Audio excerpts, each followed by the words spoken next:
20 வந்த பேப்பர். கேத்திர கணித அமைப்புகளுக்காக நேர்விளிம்பையும் கவராயத்தையும் மாத்திரம் பயன்படுத்துக. 9 சென்டிமீட்டர் நீளமுள்ள ஒரு நேர்கோட்டு துண்டம் ஏபியையும் அதன் செங்குத்து இருசம கூராக்கியையும் அமைக்க. ஆகவே 9 சென்டிமீட்டர் நீளமுள்ள நேர்கோட்டு துண்டம் ஏபிசினா ஏபி.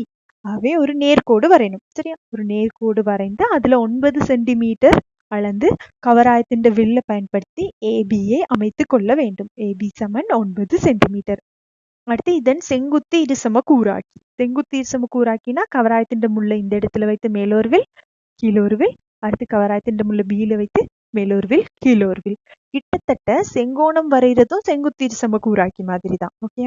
அடுத்து இவற்றினை இணைக்கும் போது உங்களுக்கு செங்குத்து இருசம கூராக்கி கிடைக்கும். சரியா? செங்குத்து இருசம கூராக்கி. அடுத்து ஏபியை விட்டமாக கொண்டு ஒரு அரைவட்டத்தை அமைத்து அதன் மையம் சி என பெயரிடுக. ஏபியை விட்டம், ஏபி விட்டம். சரியா? மொத்தம் விட்டம்னா ஆரை எவ்வளவா இருக்கும்?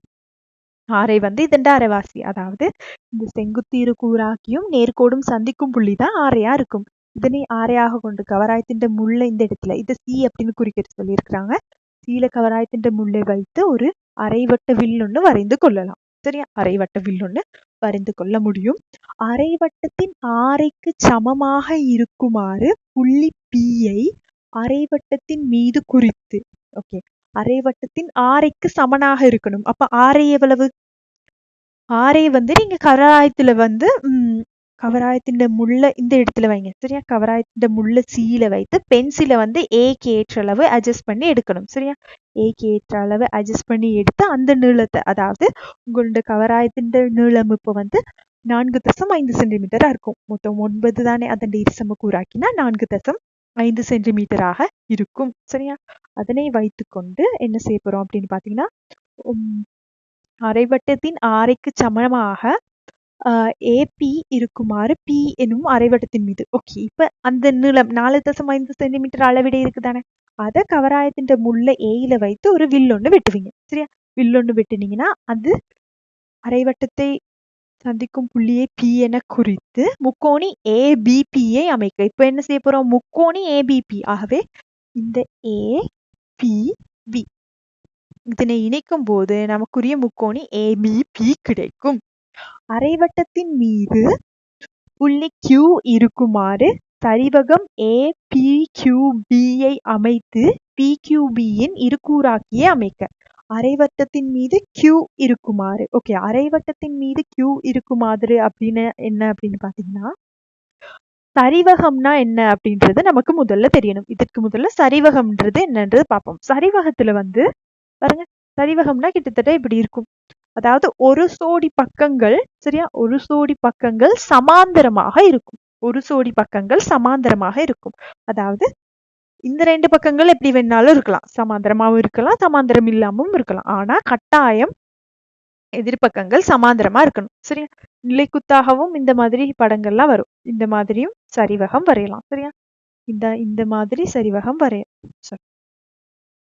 சரிவகம்ன்றது ஒரு 4 பக்கங்களை கொண்ட ஒரு வடிவமாக இருக்கும். அதுல 2 பக்கங்கள் கட்டாயம் ஒன்றுக்கொன்று சமாந்தரமாக இருக்குமாறு அமைக்கப்படுவதுதான் சரிவகமாக இருக்கும். அந்த சரிவகம் தான் இப்போ நம்ம அமைக்க போறோம். சரியா? ஆரம்பத்துல இருந்து அமைப்புகளை ஒழுங்கா அமைத்து இதற்குரிய விடையை கண்டுபிடிப்போம். சரியா? இப்ப சரிவகம் அமைக்கணும் அப்படின்னா என்ன செய்யணும்? இந்த கோடு நமக்கு ஆல்ரெடி இருக்கு. சரியா? ஏபி கியூபி, ஏபி இருக்கு. Q எங்க இருக்குன்னு நமக்கு தெரியாது. சரியா? Q ஏதாவது ஒரு இடத்துல இங்க இருக்கலாம், அல்லது இங்க இருக்கலாம், இங்க இருக்கலாம், எந்த இடத்துல வேணாலும் இருக்கலாம். Qவை ஒரு பொருத்தமான இடத்துல அமைத்து தான் நம்ம APQB அப்படின்ற சரிவகம் அமைக்க போறோம். சரி, அதுக்கு என்ன செய்யணும்னா, சமாந்தரம் சொன்னா சமாந்தரம்னு ஒரு விடயம். சமாந்தர கோடுகள் அமைக்கிறதுக்கு என்ன செய்யணும்னா, இந்த கோடு ஆல்ரெடி ஓகேவா இருக்கு. ஏபிக்கு சமாந்தரமாக QP. சரியா? ஏபிக்கு சமாந்தரமாக PQ அப்படின்ற கோடு அமைக்க போறோம். PQ. சரியா? இங்க ஒரு சமாந்தர கோடு அமைக்க போறோம். சமாந்தர கோடு அமைக்கிறதுக்கு என்ன செய்யணும்னா, நான் சொல்லும் போது அந்த ஸ்டெப்ஸை கவனமா ஃபாலோ பண்ணிக்கணும். சரியா? என்ன செய்யுங்க, கவராயத்தின் முள்ள பி அப்படியில வைத்து, சரியா, கவராயத்தின் முள்ள பி கீழே வைத்து ஒரு வில் ஒண்ணு வெட்டுங்க. சரியா? வில் ஒண்ணு வெட்டுங்க. பியில வைத்து ஒரு வில் ஒண்ணு வெட்டிக்கொள்ளுங்க. அதே அளவு வைத்து பியில வைத்து, சரியா, கவராயத்தின் முள்ள பியில வைத்து ஒரு வில் ஒன்று வெட்டிக்கொள்ளுங்க. பியில வைத்து ஒரு வில் வெட்டணும், அதே அளவு பியில வைத்தும் ஒரு வில் வெட்டிக்கொள்ளுவோம். சரியா? அதற்கு அடுத்தபடியா என்ன செய்யணும்னா, இப்போ உங்க கவராயத்தின் முள்ள இந்த இடத்துல வைங்க. இந்த வில்லும் இந்த நேர்கோடும் சந்திக்கிற புள்ளியில உங்கள்ட்ட வில் இருக்கணும். சாரி, கவராயத்தின் முள் வந்து இந்த வில்லும் நேர்கோடும் சந்திக்கிற புள்ளியில இருக்கணும். சரியா? இந்த வில்லும் நேர்கோடும் சந்திக்கிற புள்ளியில உங்க கவராயத்தின் முள்ளை வைத்து உங்க பென்சிலை என்ன செய்யணும்னா இந்த இந்த புள்ளிக்கு அட்ஜஸ்ட் பண்ணி எடுக்கணும். சரியா? 2 இடத்துல வெட்டுது தானே இந்த கவராயத்தின் வில் பாருங்க. வில் வந்து இங்கேயும் இங்கேயும் வெட்டுது. சரியா? இந்த இடத்துல இந்த இடத்துல முள்ளையும் இந்த இடத்துல கவராயத்தின் பென்சிலும் வர்ற மாதிரி அட்ஜஸ்ட் பண்ணி எடுக்கணும். சரியா? கவனமா அட்ஜஸ்ட் பண்ணி எடுத்து சரியா பெர்ஃபெக்ட்டா அட்ஜஸ்ட் பண்ணி எடுக்கணும். இப்போ என்ன செய்ய போறீங்கன்னா, இந்த இடத்துல சரியா, இந்த இடத்துல கவராயத்தின் முள்ள வைத்து இந்த இந்த ஆரஞ்சு கலர் நான் ஒரு அளவிடை கொடுத்துருக்கிறேன் தானே, இங்க எனக்கு உள்ளதை அளந்து எடுத்திருப்பீங்க தானே. இப்போ கவராயத்தின் முள்ள இந்த தானத்துல வைத்து ஒரு வில் ஒண்ணு வெட்டுங்க. சரியா? இந்த தானத்துல வைத்து ஒரு வில் ஒண்ணு வெட்ட வேண்டும்.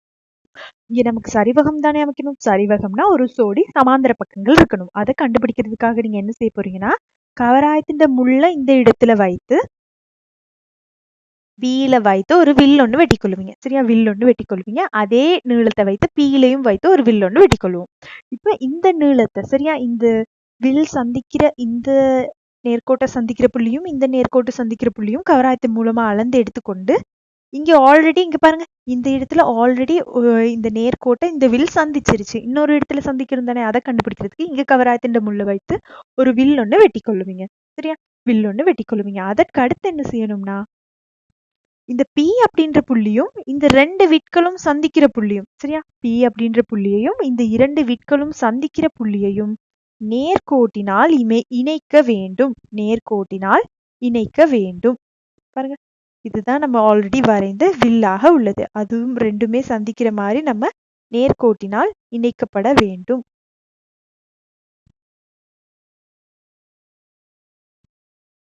இப்படிதான் அந்த வில் போகிறது. சரியா? இதே நீளத்தை வைத்து அதுதான் இங்கேயும் ஆரஞ்சு கலர்ல காட்டியிருக்கேன், இங்கேயும் ஆரஞ்சு கலர்ல அந்த மாதிரி அளந்து எடுத்து ஒரு வில் மாதிரி வெட்டி கொள்ளுவீங்க. சரியா?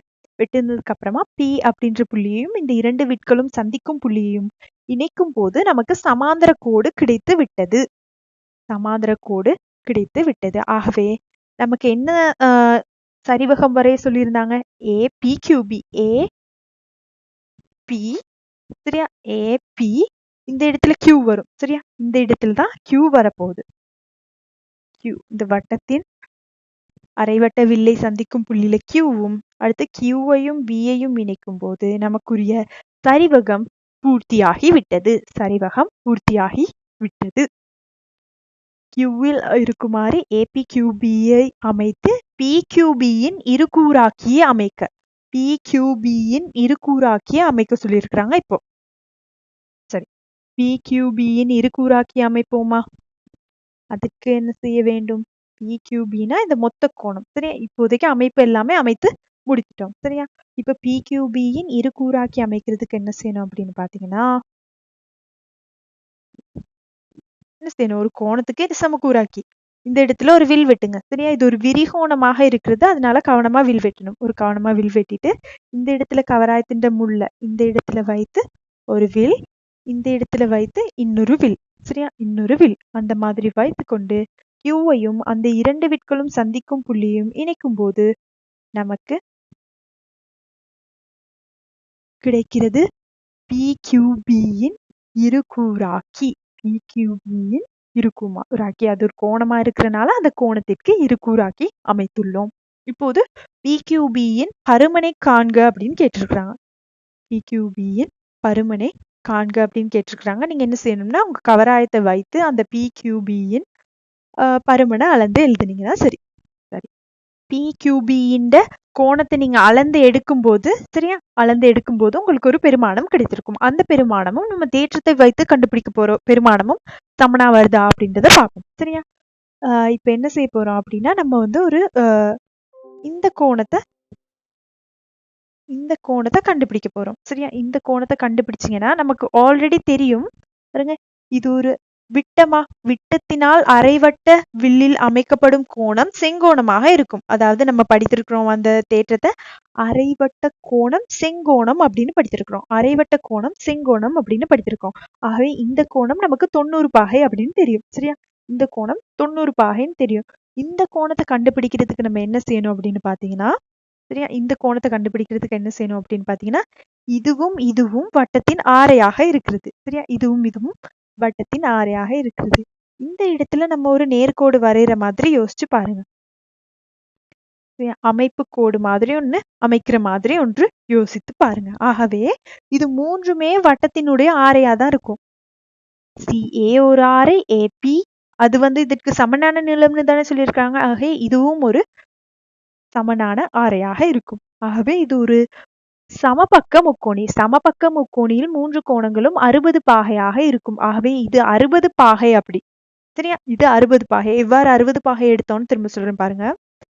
இங்கே ஒரு சரியா அமைப்பு எல்லாமே நம்ம வரைந்து முடித்துட்டோம். அதற்கு அடுத்து இந்த கோணங்கள் கண்டுபிடிக்கிறது. சரியா? கோணங்கள் இந்த PQBய எவ்வளவுன்னு கண்டுபிடிக்க போறோம் தேற்றத்தை பயன்படுத்தி. இது ஒரு வில்லாக இருக்கு. ஒரு விட்டத்தினால் அரைவட்டத்தில் வரையப்படும் முக்கோணம் செங்கோணத்தை உருவாக்கும். ஆகவே இந்த மொத்த கோணம் செங்கோணம். மொத்த கோணம் செங்கோணம்னு தெரியும். ஆனா அதை வைத்துக்கொண்டு மற்ற கோணங்களை கண்டுபிடிக்கிறதுக்கு பாருங்க, இந்த நீளமும் சமன்னு சொல்லியிருக்கிறாங்க. இவங்க 2 பேரும் சமன்னு சொல்லிதான் நம்ம இந்த அமைப்பையே அமைத்தோம். ஆகவே இது ரெண்டும் சமன். அடுத்து நம்ம இந்த பக்க நீளத்தை கண்டுபிடிக்கிறதுக்கு என்ன செய்யணும்னா, சியையும் பியையும் இணைக்கும் போது அங்கேயும் ஒரு சமநீளம் வரும். அதாவது அதுவும் ஒரு ஆரையாக இருக்கும். மொத்த கோணம் இது 60 பாகை. சரியா? மொத்தம் ஒரு முக்கோணியின் அகக்கோணங்களின் கூட்டுத்தொகை 180 பாகை. சரியா? 180 பாகை. 3 பக்கங்களும் சமனா இருந்தா என்ன செய்யப்படும்? அது ஒரு சமபக்க முக்கோணின்னு சொல்லுவோமா? சமபக்க முக்கோணியில் 3 உச்சி கோணங்களும் சமன். ஆகவே 60 60 60ன்னு வரும். 60 60 60. இதிலிருந்து எதிர்கோணத்தை எப்படி கண்டுபிடிக்க போறோம்னா, இது ஒரு வட்ட நாட்பக்கல். ஓகே, இது ஒரு வட்ட நாட்பக்கல். வட்ட நாட்பக்கல் என்னவா இருக்கும்? இதற்கு முந்தைய 2019 பேப்பர்லயும் நம்ம பார்த்தோம். வட்ட நாட்பக்கல்ல எதிர்கோணங்களின் கூட்டுத்தொகை 180 பாகையாக இருக்கும். வட்ட நாட்பக்கல்ல எதிர்கோணங்களின் கூட்டுத்தொகை 180 பாகை. ஆகவே இது 60 பாகைன்னு கண்டுபிடிச்சிட்டோம். இதன் எதிர்கோணம் தான் PQBயாக இருக்கிறது. PQBயாக இருக்கிறது. ஆகவே PQBயின் பருமன் கண்டுபிடிக்க என்ன செய்யணும்னா, 2ஐயும் கூட்டினா 180. ஆகவே 180ல இருந்து ஒரு கோணம் 60 பாகையை கழித்தீங்கன்னா மிகுதி 120 பாகைன்னு வரும். PQBயின் பருமன் 120 பாகை. PQB சமன் 120 பாகை என உங்களுக்குரிய விடையை எழுதக்கூடியதாக இருக்கும்.